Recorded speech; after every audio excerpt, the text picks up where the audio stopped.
Go Big Blue! Go Big Blue!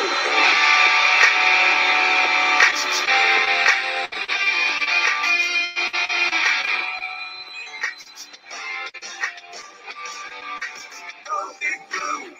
Go Giants! Those days, Bobby. Go Big Blue! Way back years. I remember Super Bowls, Bobby. Wasn't well? It's been a long time now. Yeah, it's been a long time. It's been a while. I can remember 2011, the last year. Wow. I mean, it's been a while. Eli Manning still looks good, and I'm thinking about talking to him and having him come out, and maybe just for just for a game or two, and maybe we can use him again. I don't know. But welcome to the Big Blue Blues Brothers show with me, MacMan, and Big Bobby G as we talk Giants. Good, bad, awful, more bad than anything else lately. But we'll work our way through it. We'll work our way through it. We'll be troopers here, and we'll try to bring you some great Giant information here today. So before we get to all that, Bobby, I want to talk to you about the other New York team, our little brothers, right? The New York Jets. And I used to like the New York Jets until Aaron Rodgers got there. And I used to watch them, my grandfather's team. And I used to, if I wasn't watching the Giants, weren't on. And, I'd rather watch them, honestly, than the Patriots, to be honest with you. Even with Bill Belichick, who I love as a coach, I really enjoyed the Jets and all their players, and the sack exchange, and Richard Todd and Curtis Martin and Emerson Boozer. I mean, I like these guys. I really like them. And now with Aaron Rodgers there anymore, I dread to watch him. I had to watch the last game because they're playing the Patriots. And what a dumpster fire that is. I mean, that on paper, some individuals, some of the most talented guys in the league, right? I mean, you think about it. You got Wilson, who is a up and coming young kid, rookie, third year now, and he's very talented. You've got Breece Hall, who's a very talented running back, and to me, they don't have leadership on the field. The leaders should be Wilson. It should be the middle linebacker. I'm trying to remember his name right now, who plays middle linebacker for the Jets. I talked to Jack about it. He gave me the name. But anyway, they got a very good middle linebacker. I mean, Aaron Rodgers, of course, he's in the huddle. It's his huddle, and I get that. But Breece Hall, these young guys should be the leaders of the team.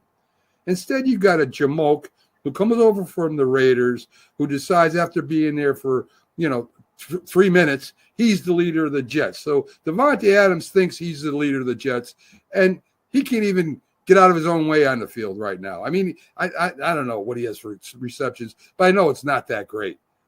And I sit back and I think, why aren't these guys stepping up and saying, hey, listen, Devontae, sit down. We got this, right? You need leaders in that locker room to win in the NFL. You need players that can talk to the other players around there, be the go-between for a coach that is probably going to be fired. I don't know what they're going to do with it. I have no idea.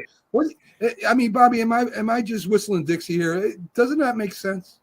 No, it makes a lot of sense to me. I mean, you look at the Jets, and as you said on paper, they're coming into the season, they were going to be, or supposed to be, a contender to go to the Super Bowl. And I know we've kind of talked about them over the last few weeks. Some of the moves that they've made, and I'll kind of reiterate what I've said to you in the past. Do good teams fire their coach before the halfway point of the season? Do good teams trade away draft capital to get a player to help them win now? Do good teams start off with 2 wins? No, they're not. So the Jets are not a good team. And it hurts me to say it because we have family members who are big Jets fans, and you see them, on social media. They're always at the games, and and my heart goes out to them and they bleed green all the time. But they're not a good football team. Good teams don't do what they're doing. I mean, when was the last time? And there might have been a time, I don't know. They'll just break it down a little bit. When was the last time a football team went to a championship game after firing their coach basically halfway through the season? I don't remember one. Not one, Bobby. I'll tell you, not one has ever in the history of the NFL, at least the Super Bowl era that I'm aware of, has ever done that.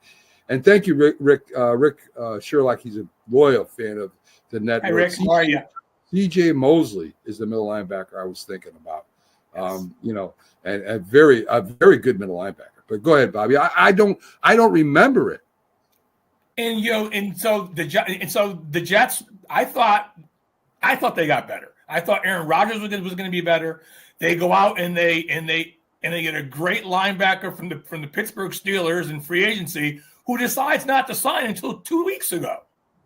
Right. Is that what good teams do? Again, is that a winning recipe for success?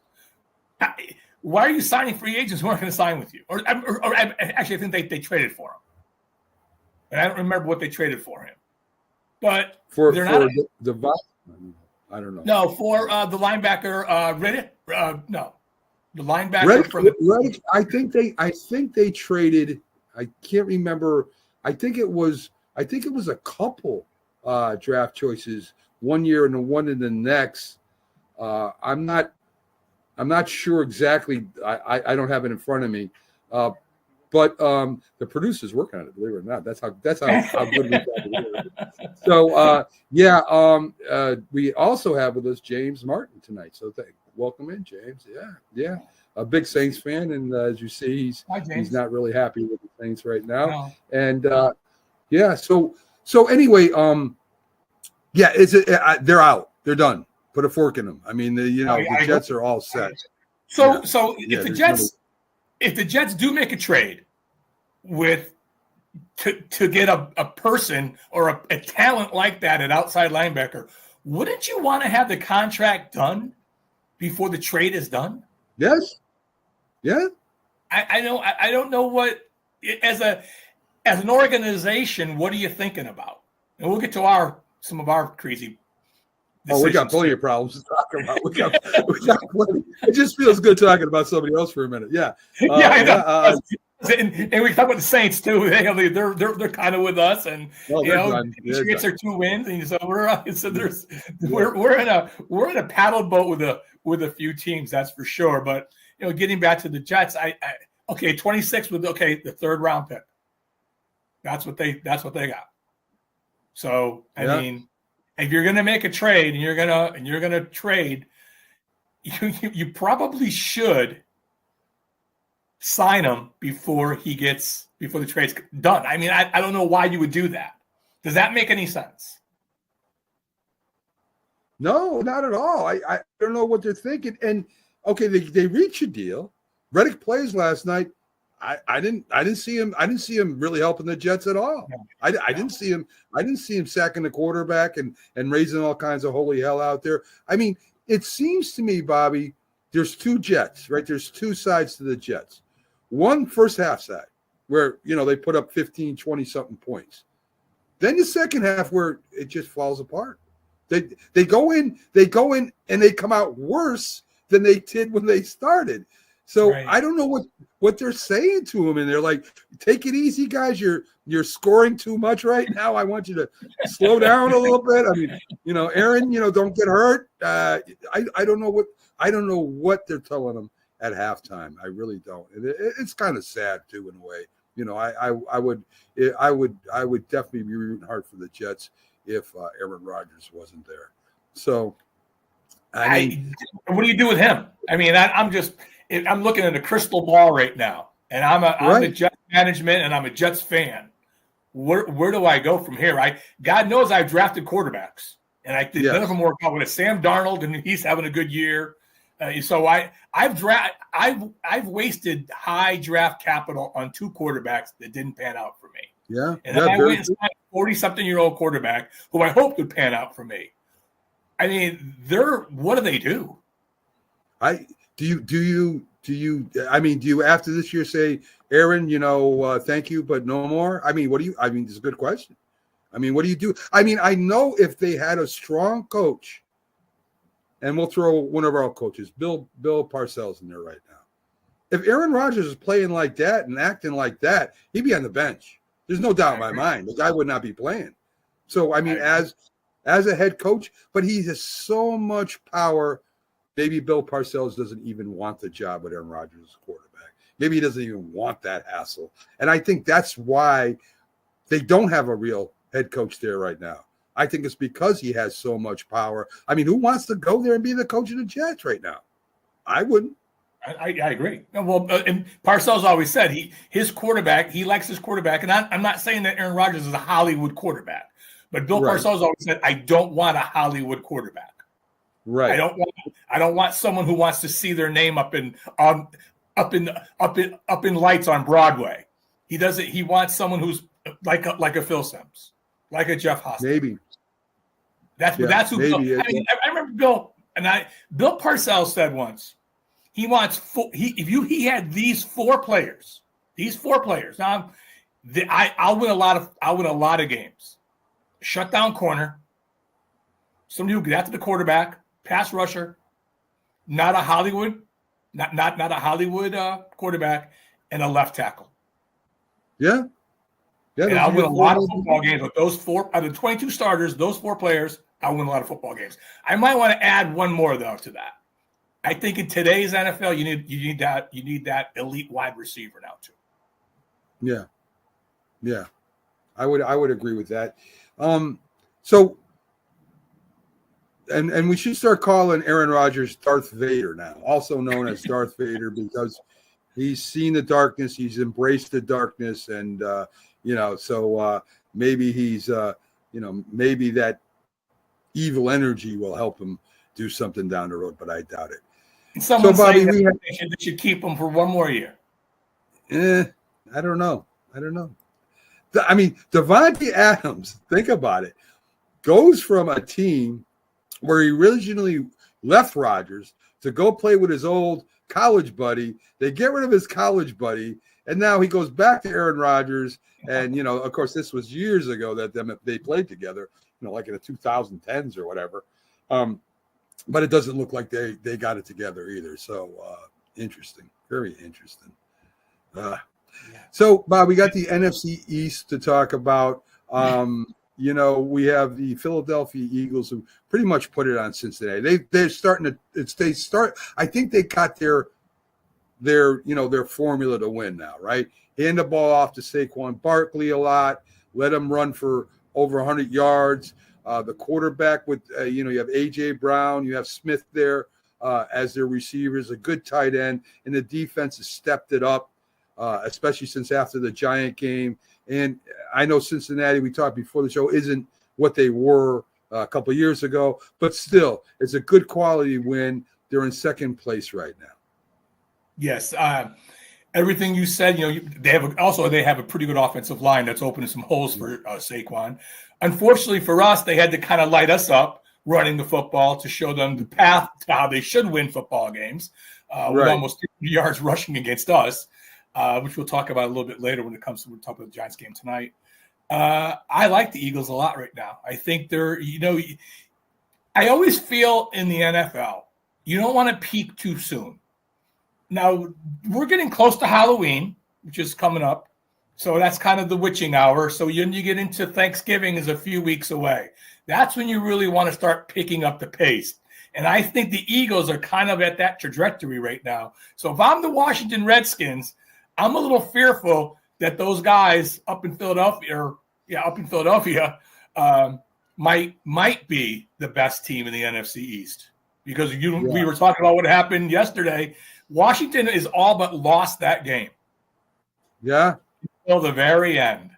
Yeah. I mean, and not to take nothing away from Washington because Jaden Daniels was hurt. They still ran the ball well. Their defense put a lot of pressure on Caleb Williams the whole game. I mean, they were all over him.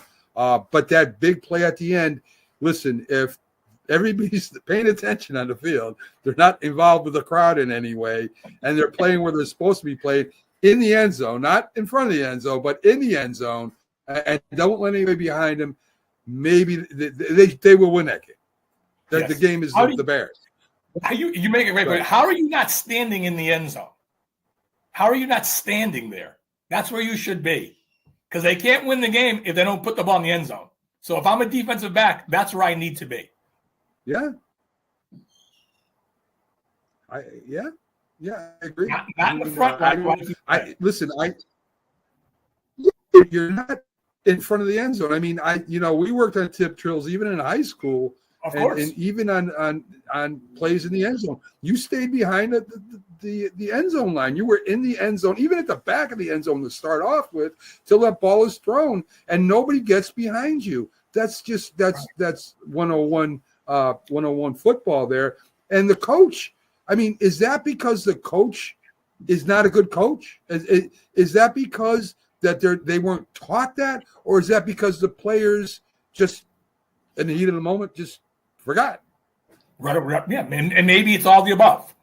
It's all the above. I like what you said to me, that the player we're talking about, and this is what we were talking about right before we came on, and he's looking at the crowd. He's jawing with fans right before that play.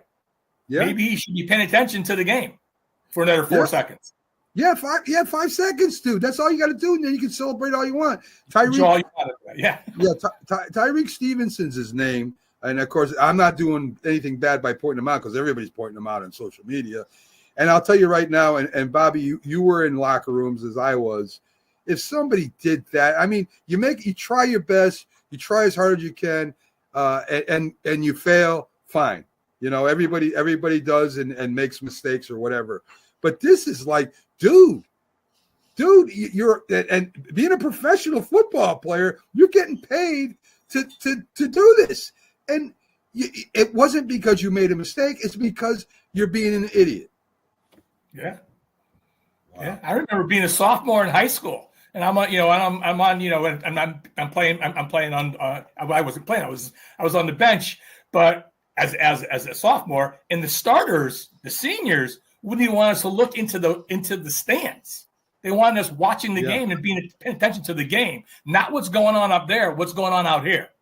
And that's what we were taught as young football players. Yeah.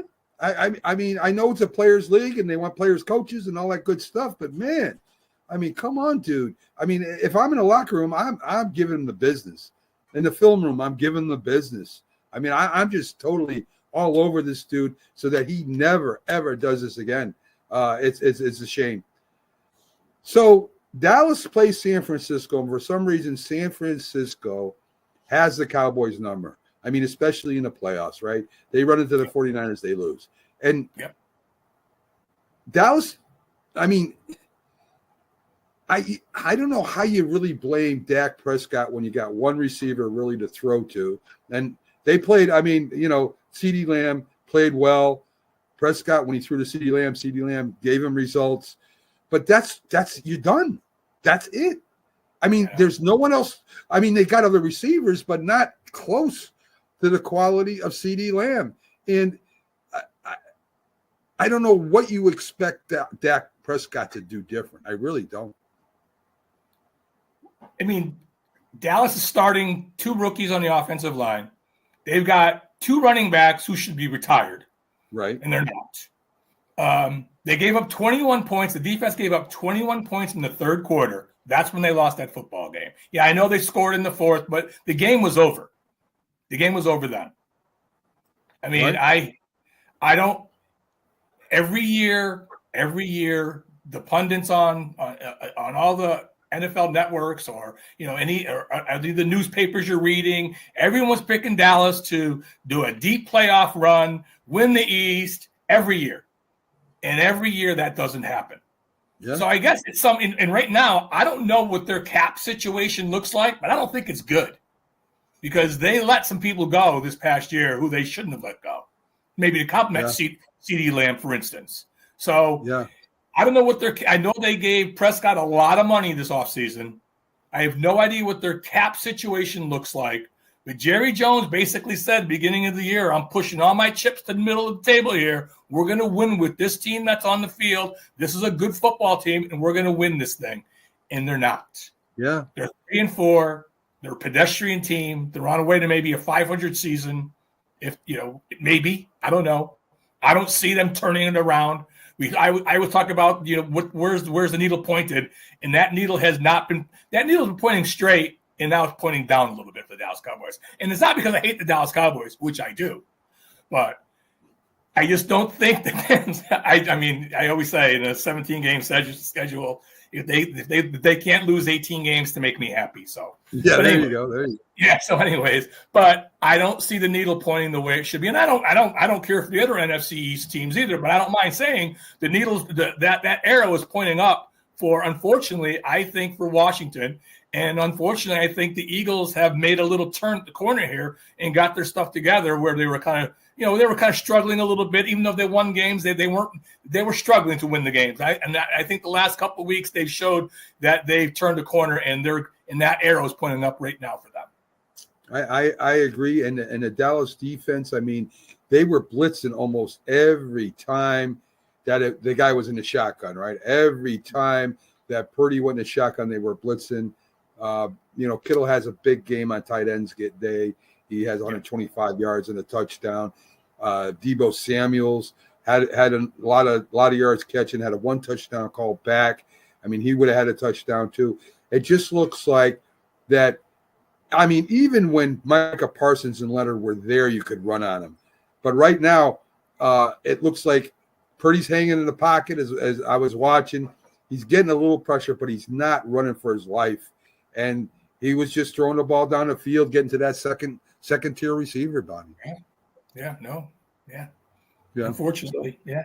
I mean, when we're going to face a guy who threw a bunch of 20-yard passes tonight to yeah, we will. To Pinkins, and we'll see how George Pinkins, and I think they completed at least 3 last week, 3 20-yard plus passes last week, and George Pinkins over 100 yards, and we're going to be facing that today. So it's going to be a tough sledding.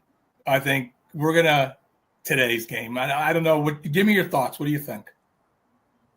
Well, before we get to that, Bobby, I want to get our trivia question in here. Okay, sure. Sorry about that. I love jumping ahead. And that's all right. That's okay. That's all right. Don't worry about it. I mean, we got time. I just want to get this in here so we can get our viewers out there kind of thinking about it. So this is a trivia question today. Which quarterback took the New York Giants to the playoffs in 1997? And I really thought he was going to be good. He ended up not being that good, but he did take him to playoffs in 1997, Bobby. So, I think I know who it is, but I won't say nothing. Oh, good. All right. Okay, good. So we'll save it till the end of the show. But so let me get to this. All right. So I'll give you some thoughts on tonight's game. Do you want to do the try this sharing the screen thing with Sam Huff? This is gonna be this is gonna be hilarious. I mean, I did it years ago. I haven't attempted it since, so this is the first time. Okay. 3 years I'm attempting this. So what I'm gonna do is I got to go to this here. I go to the screen. Okay. And I go share screen. Okay. I'm telling the fans exactly, the viewers exactly how I'm doing this. All right. I don't want that. I got something. Yeah. The violent. I want that one. Okay. So we're going to try and share this. Okay. And see if it happens, Bobby. I mean, can you see it on the screen yet? I can see. Yes, I see. You see. Okay. Let me play this and see what happens. Okay. All right. Let's do this. Teams on the field at once.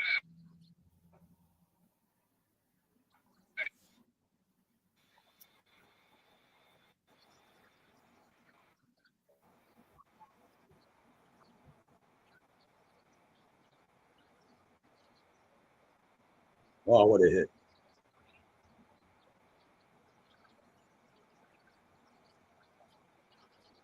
Now, this is the great Hall of Famer, Sam Huff.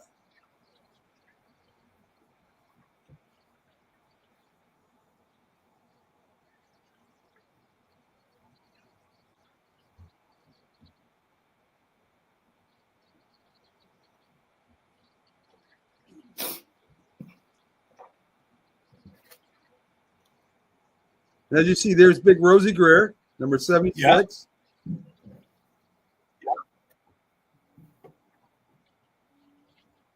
Their defensive end, another Hall of Famer, number 81.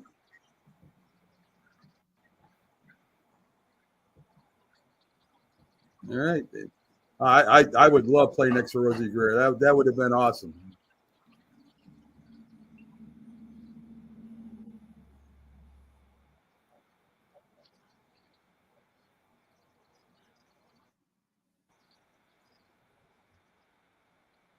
There you go. And he makes another sack. Yeah, he does. So let me see if I can get away from that for right now and stay on. There we are. I'm back. So, Bobby, it went well. I'm surprised. I'm surprised it went well. But this was the first time, albeit practice game, I think it was an exhibition game, that a player was actually mic'd up during the game. They actually had a place in the shoulder pads behind him where they unhooked it, and there was a little slot to put his microphone in, and that's how they did it. And so, the Giants, a first of miking a guy up during the game, and then was the first, of course, we know the first 4-3 defense created by Tom Landry to stop really Jimmy Brown and any other great running backs back then. And they're first to spike a football. So we're the first in a lot of things except in the league this year. First in our conference, Bobby. Exactly. No, I actually watched that today. So that is the Violent World of Sam Huff. So anybody should check it out. I know it's 1960, so it's not quite what you'd think of a cinematic type of production. Right. But it sure was fun to watch, and you saw Rosie Greer there too, and some of the old Giants, and they pull up in their convertible, and it was a lot of fun. It was, it kind of brings you through training camp a little bit from the beginning until they put the pads on, and as you said, it brings you up to the first exhibition game against the Chicago Bears. There you go. It's about a half hour long. It is, and the cool thing about that is it's hosted by Walter Cronkite of CBS News. Yeah, it's not even like today where you have your own special interviewers for special teams and blah blah blah. No. CBS, which was huge. Walter Cronkite, maybe one of the most famous broadcasters in history and news. He's the one that actually did that documentary of Sam Huff. So, Big Bobby G, tell us a little bit about Sam Huff. So Sam Huff is from West Virginia. He grew up in a coal mining town where his family worked in the coal mines.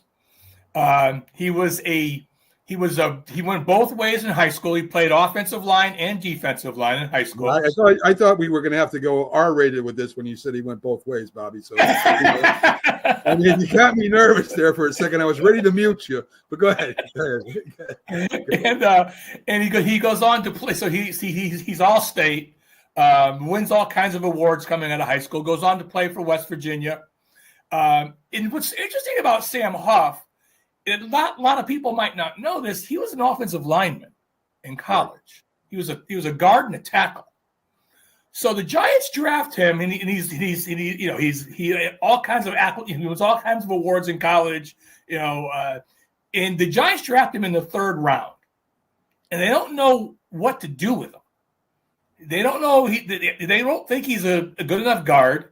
He's 6'2", 6'1", 230 pounds. He's not big enough to play offensive tackle. Right. And they're not sure exactly where he's 6'1". He's built like not like your prototypical offensive lineman would be built. So he doesn't have the bulk there.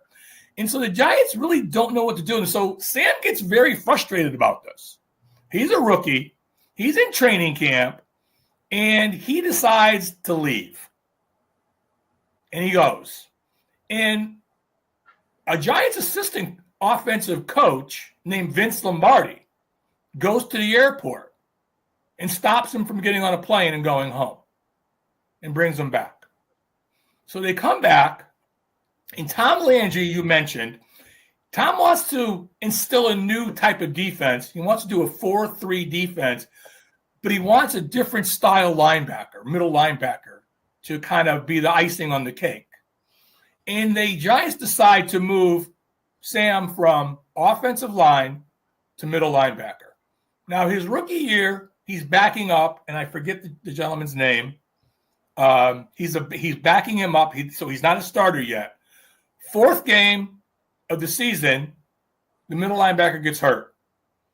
And Sam goes in to play middle linebacker and never leaves the middle linebacking job. He's got great peripheral vision. He can see the whole fields from there. Landry thinks he can call. He calls all the signals. He's getting everybody in the right position. As a rookie, the Giants go on to win the championship that year. And Sam is the first rookie middle linebacker to win a championship in NFL history. Wow, that's awesome. And you know, I mean, Landry was not only a great head coach and an unbelievable defensive coordinator. He was an innovator, right? He was an innovator before Bill Belichick was an innovator as a defensive coordinator. The 4-3 and then later the 3-4 flex, which ended up becoming, you know, the 3-4. I mean, he studied it. He was breaking down film. Him and Lombardi both. I mean, they both were innovators. One on defense, one on offense, and it's really something. Can you imagine, you know, a coach of Landry's of Lombardi's stature actually coming down the airport and stopping you from leaving? I mean, that must have meant a lot to Sam Huff. And you know, listen, he was quick for his size. He had to stop the Jim Browns and the Jim Taylors and the other great running backs of that era, and he was very successful at it. Was a Hall of Famer. Some stats of him. He was All-Pro 58 through 61, then in 64. 30 interceptions, Bobby, for a linebacker. That's for a middle linebacker, right? 5 touchdowns, 17 fumble recoveries. He was an impact player. He was the kind of guy that turned games around for you. And the Giants' defense, in some cases, maybe many more than some, their defense won the game for him. When the offense couldn't move the ball. And we talked about him going to the Redskins, right? And he went to go with Vince Lombardi. They went 7-5 and won Lombardi's final season before he was very sick.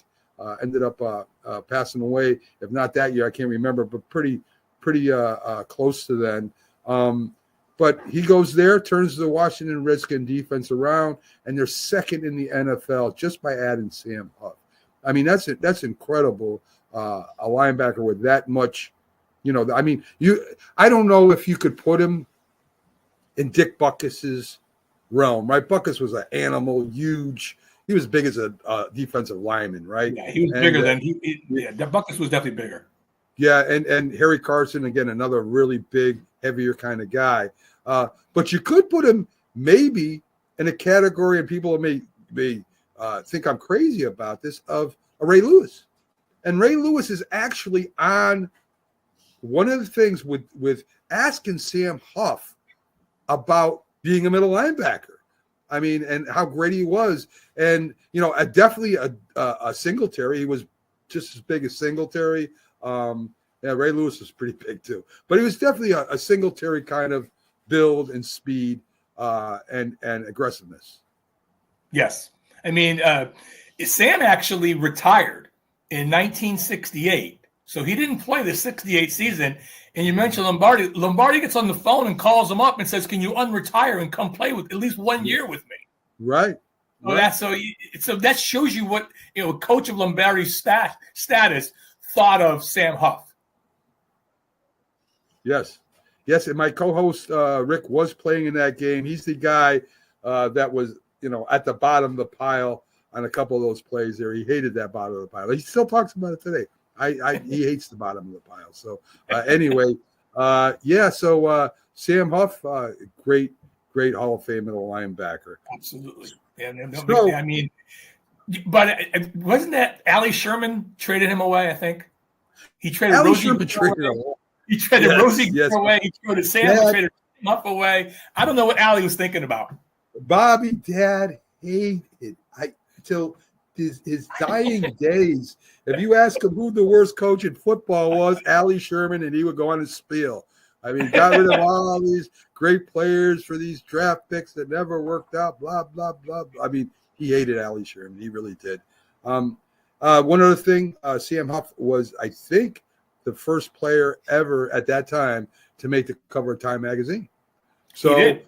Yes. Yeah, so anyway, so the Violent World Sam Huff lives on is in YouTube anyway. So if you guys want to check it out, check it out. It's awesome. Really, I watched it today. It was awesome. Yeah, they're really good. So now we get to talk about the bad and the ugly, and we got a game coming up tonight, Bobby, against a team whose defense maybe even a little bit better than the defense we played just recently. And Bobby, I got to play it. I got to play this little bit here. How are they going to stop T.J. Watt, Bobby? Tell me. How are they going to stop the man that's going to – I don't know what Daniel Jones is going to do. I have no idea what the game plan is. I didn't talk to Brian DeBall. I stopped talking to him for this year, Bobby, just to let you know. I don't want any part of that team this year as far as helping him with the offensive strategy, because he's not listening to me, Bobby. I mean, he doesn't return my phone calls either. Okay, all right, good. I mean, did he ever hear of a screen or a draw, Bobby? I'm hoping that maybe you could fill me in. That would be part of the game. So, yeah, I mean, just a couple things. The Giants can't run the football consistently, and they're not going to run the football against this team tonight. They can't. I would anticipate Watt would be lined up on our. He lines up on the right on the right side, left side. So our right tackle, Illuminora, is going to have his hands full. Now, here's a weird thought, and I don't know. Are they going to take him and move him to left tackle? And the defensive end on I don't know. The other defensive end is almost as good as Watt. I mean, they could switch him off and on. I mean, I imagine they might move Watt into the middle once in a while. I'd be moving all over the line. I mean, I got one of the premier pass rushers in the league who makes things happen. I definitely would be moving him around a lot. And you're not going to block him one-on-one. It's not going to happen. I don't care who you got. No, last week he was chipped. They had they lined their tight end up against him. They chipped him with the running back. So I mean, Giants will have to have that some type of game plan against him. But as you mentioned, though, Highsmith on the other side has a good motor too, and he'll get after you. So they're going to come at you from both those sides. So both of our tackles are gonna have to earn their money this week if we even have a chance to win. That's one of the matchups that I was looking at today, and I was reading through stuff and doing some research and how we might be able to win this game. And that was one of the matchups that both those matchups to me is we've got to win. If we're going to win this football game today, we have to win those matchups, because I want to say Watt is getting to the quarterback in 2.5 seconds. And then that's his. Yeah, so he's getting there pretty fast. When quarterbacks normally throw the ball in 2.5 seconds, so something's got to give, and that's about what Daniel Jones throws it in. So something's got to give there. Najee Harris is a nightmare as a running back. We saw what Saquon did to us last week. Harris is capable of doing similar, though the only bright spot of that is their offensive line tends to pass block better than run block, even though Najee has had 2 100-yard rushing games the last 2 weeks. Yeah. They're down 3 offensive linemen, and they're on their third center today. So tonight will be their third center, and they're down 3 offensive linemen. So if there's any glimmer of hope, another matchup to watch, and that's if Dexy plays. I'm not even sure he has a leg injury. So I'm hearing game time decision, but if he can play, that's a matchup that we can win. And so we can get into the backfield, create some havoc for Wilson, keep him hopefully pinned in, and And again, if we can do that, we might have a shot to win this football game. Another matchup. Go ahead. I'm sorry. Bobby. No, you go ahead. Go ahead. Keep going, Bobby. Keep going. I was thinking another matchup is Pinkins playing against, and we're down 3 defensive backs today. So we're thin in defensive backs. So Banks will probably shadow Pinkins back and forth. That we have to win that matchup to have a shot at winning this game today. Porter against Neighbors. We have to. I mean, Porter is a very good defensive back. He came in the league with Banks, so he'll be on Neighbors. We have to win that matchup today. Now, I'm doing a lot of ifs here, but the Giants are going to win the game. These are the matchups I believe they have to win tonight. Well, you spoke about chipping, and let's start with the pass rush, right? The only way to stop a strong pass rush is to make them think. You know, if you're gonna come at us with a heavy pressure, and if they can just get pressure with 4 guys, it's going to be hard. But this is why you have a screen game. This is why, our young rookie who can catch the ball, so can Hill out of the backfield. I mean, they can catch the ball. They're pretty well catching the ball. You've got to have some screens in there, and the screen to your tight end. After your chip, he goes out. I mean, you have to do this, and you have to be successful with it too. I mean, you can't just do it. You got to be successful to slow down that pass rush. You got to be able to draw. You got to be able to think it's a pass and have that draw up the middle with our rookie running back, and not at the end of the game. I mean, in the beginning of the game, not when you're losing. By a touchdown or 2. You got to be able to establish that in the beginning of the game. You got to slow down that pass rush, and that will do that if they're successful at it. As far as running the ball, you've got to at least try to run the ball, Bobby, right? Yeah. I think it was Cowder that said the amount of rushing attempts matters almost as much as gaining yards, because the defense still has to stop the run.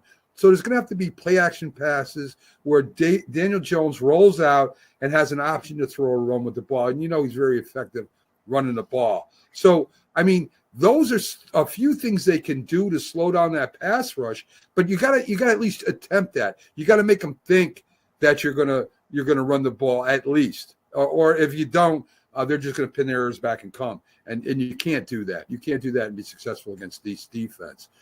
Neighbors against Porter is going to be a very big matchup, and maybe we can use Neighbors as a decoy as much as throwing the ball to him too, and maybe get some people underneath him, right? Maybe we get Slayton underneath him. Maybe we get a tight end underneath him and maybe clear out for him. But we definitely have to throw the Neighbors no matter who's covering, because he's our number 1 receiver right now, and that's part of the game. You still got to win that matchup. Yeah. With Deontay, listen, I like the way Deontay's playing. I mean, I like the way Banks is playing, Bobby. I really do. And I think he can have a really good game against Pickens. I really do. I'm not saying he's going to keep him in check where he doesn't get any catches. But I don't know if they're going to get deep on Banks. Banks, to me, is one of the better moves we've made as far as drafting goes. One of the best moves we've made in a while. So I think he can handle Pickens somewhat. And the biggest key to me, Russell Wilson can't move like he used to, Bobby. Yeah. And Burns, I don't know if Thibodeau's playing today or not. He's not. Dexter, the other guy that replaced Thibodeau, I don't remember his name right now. Aguilera. Yes. They have got to get him moving out of the pocket. They can't let him get comfortable. They got to hit him. They got to sack him. And if they can do that and keep it close, we got a shot. But we've kept it close and not have a shot in some of our games too. I mean, I don't know, Bobby. I really think Pittsburgh wins this game by at least a touchdown. I think they win the game handily. We can't score. We don't score points. We scored 10 points the last 2 weeks. We don't score points. If Pittsburgh gets, let's say, 24 points, this game's over. We're not scoring more than 24. We haven't scored 20 points lately. I mean, we're averaging under 14 points a game. So you if can't they win. get in the 20s, lights out. I mean, unless there's the ball takes a funny bounce, we get a big, turnovers. I mean, but you hate to go into a football game. You hate as a fan, as a player, you don't want to go into a football game saying we got to get turnovers to win. That's not a good recipe. I talked to Jack about it. I said, Giants need a pick six. I think they need to score. They need something. They need something. I mean, and it's funny. I don't know about you. It's like when sometimes if the Giants get tackled up the 5-yard line, I start sweating. Because now we're going to run 3 plays. I don't think we're going to score. Yeah. I mean, it's sad. It's sad to think that way when I'm watching the boys play, but it's tough to score points in this league. I understand that, but we don't score points, and I don't. And we talked about it week after week, and Dable is this offensive genius, great play caller, creative with how he does things, and you mentioned screens and you mentioned draws, and it took us 3 quarters last week to decide to run a draw. Yeah, I mentioned that last week. I mean, that's not good enough. I mean, I'm sitting there on my couch saying, "Run a screen." This has been the first quarter, second quarter. Slow down this pass rush somehow. Now, maybe the light bulb goes off, and like you say, maybe that's part of the game plan. Maybe we talk ad nauseum how the tight ends are not involved in our game plan. I don't understand why, but they're not. Yeah.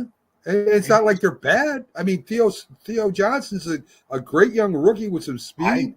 I mean, I don't know why. I think this is what if I'm Dable and I'm first and goal, I'm not kicking a field goal. I'm going for on all 4 downs. I'm going for the touchdown. I'm gonna at least and Pittsburgh can start from wherever we're at. I'm not kicking a field goal this week unless I have to. And I mean, I'm back at the 40, then I'm kicking a field goal. But if I'm within that 10, 20-yard line, I'm going for it all 4 downs, Bobby. I don't care. I agree. That's aggressive, but I totally agree with that. I mean, we have to right now. There's a foot on our throat right now.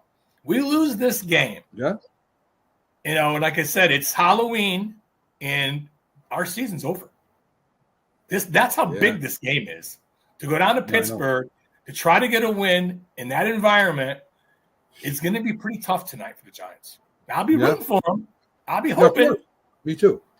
I'll be hoping. I'm not one of those. What makes me upset is when fans, especially when you're 2-6 or you're 2-8, and they want to lose because they want a better draft pick. Just because you pick somebody in the top 5 doesn't mean they're going to be as good as somebody you pick at number 15 or 20. It doesn't work that way. You're right. It drives me crazy when we have to pick in the top 5.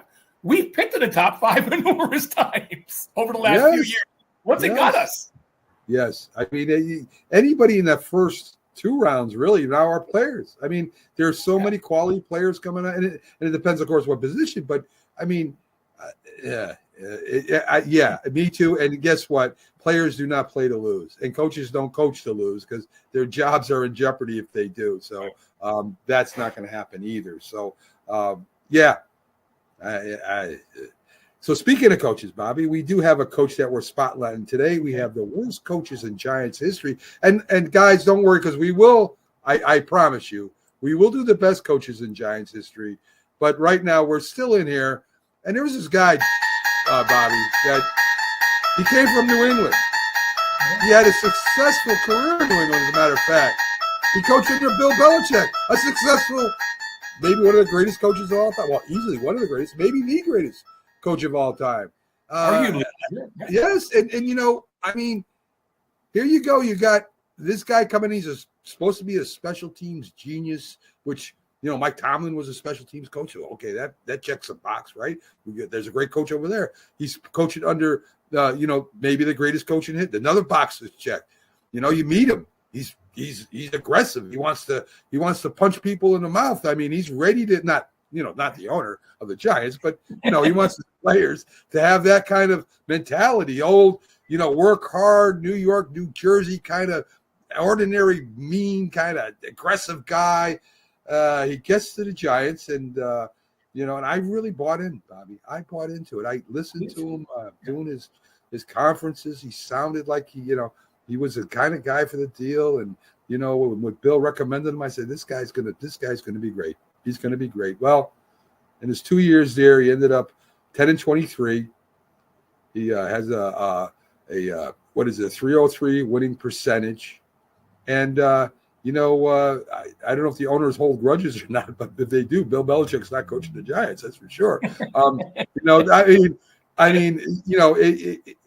He lost the team. He tried to be such a hard ass coach like Bill Belichick was, but again, he doesn't know what buttons to push. He doesn't know who you should be patting on the back, who you should be yelling at, who you should be pointing out. He doesn't know any of that. And it sure looked like it after, the Giants season started progressing, Bobby. No, and I agree with you. He didn't have Bill's skins on the wall, as people like to say. Right. But he wanted to be Bill Belichick-ish. And unfortunately, he wasn't. And really what his demise was, because as you remember, so towards the end of the season, I don't think the ownership wanted to make a change. I don't think they did. But do you remember the play? They were on the 5-yard line, and they run a quarterback sneak twice. Yes. That was the beginning of the end for him. Yes. Then he went to a press conference. And he he was asked a few questions, but every answer was 20 minutes long. That was another nail in the coffin, is this guy doesn't know what he's doing. He seems a bit clueless right now because of the answers he's giving. And that's really when I think ownership decided he had to go. But prior to that little glitch of his Giants career, I don't believe ownership was gonna fire him. I think they were gonna bring him back the next year. Yeah, but he almost gave up. He basically gave up on that. Whatever it was the fourth quarter. He basically gave up. Yeah, and he showed his players that he gave up.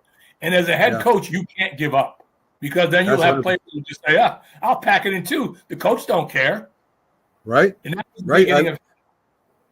Yeah, a quarterback sneak, and from the 5-yard line or 1 year, wherever the hell they were at the time, and you're running that play twice, and then that just made no sense.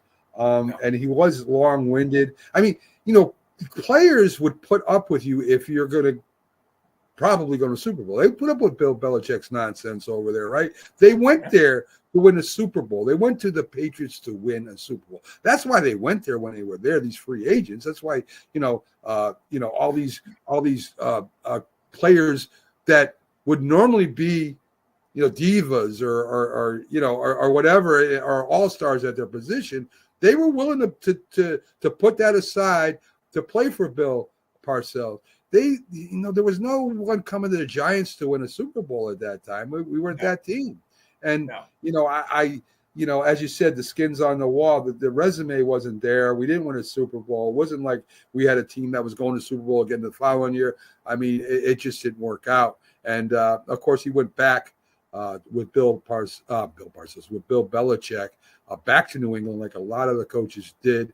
And honestly, Belichick's coaching tree is really not that good at all. So I know, isn't that strange? You as you're saying that, I'm thinking that. I'm thinking of Charlie Weiss. I'm thinking of Romeo Crennel. I'm thinking of those guys who were defensive coordinators, offense coordinators, who just didn't really make it once they left that. Who was the other guy too who went to McDaniels too. Raiders, yes. Okay, yeah. McDaniels, and it just Bill Belichick, although he was similar to Bill Parcells, wasn't the same. Bill always said, "I'm here to coach the coaches, not the players. I want to coach the coaches up. I want to teach them how to coach players." And Bill Belichick, I don't think, was that way. He was, he's on the sideline in front of the defensive guys, as a head coach, being a defensive coordinator. So you do this, this, and this. He's talking to Brady, and he wasn't that type of coach. He was, he was by himself when it came to that. So similar to Parcells, but not the same, Bobby. So anyway, we're coming to the top of the hour. Thanks. A lot of views and comments tonight. Love it. We love having you. Every week we're here. Same Giants time, same Giants channel, 5 p.m. on Monday. We're getting ready to watch the Giants play tonight, and hopefully they do their thing, and hopefully it's not what they've been doing lately. Hopefully they can come home with a win. Me and Bobby both don't think so. Nice. Well, we're going to watch it. We're going to suffer through it or whatever we got to do, or get our hearts broke at the end. Whatever happens. But we'll be back here next week. And again, thank you for tuning in. In about we have Big Mike Eckel with the Cleveland Browns coming up right after us, and then we have a treat for everyone, which is Frank Latirzo and my co-host Jack Hirsch puts on his gloves and he becomes the boxing expert as they go over all the best boxing news out there. So again, guys, thanks for tuning in. Bobby, great job as always, and have a trivia question. So let me get your answer, Bobby. Who was the quarterback in the 1997 playoffs? Danny Cannell. Yes, it was, and I thought he was going to be. I thought Joe Pisarcik. I like Joe Pisarcik too. I liked him. He could throw the ball. Cannell ended up becoming a broadcaster, if I'm not mistaken. Yeah, I remember they went 10-5-1. That was a good year. They had a good year that year. They were 10-5-1. And Cannell led them to that.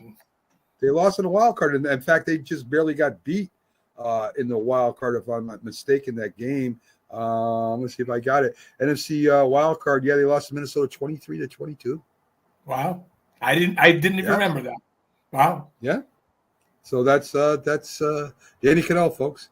So I don't know. I'm gonna start saying this, Bobby. You tell me if it's corny or not. But I'm gonna tell all the viewers out there to have a Giants Day. Corny, right? Yeah. Anyway. Giants Day? Yeah, have a Giants Day. Have a Giants Day. Yeah, have a great Giants Day. Yeah, have a great day. Have a great Giants Day. There you go. Oh my God, that's corny, folks. We'll see you.